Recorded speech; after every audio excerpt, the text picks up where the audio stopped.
designed and built in the UK. And Doug's selected the spray on now. They're spraying at 1,000 litres a minute.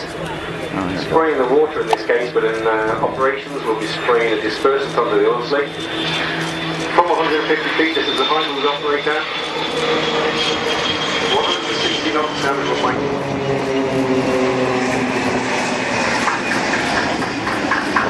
What a lovely sight today for you. There's a 7.2 powers your way up to 1,500 feet. I'll keep the spray on just for a little while and then I'll turn the spray system off. Just select the system into research as it's done just now. And I've got a teardrop pattern to come down and land. The blade's going to join up and slide off to the south, and I'll come back to tell you very shortly.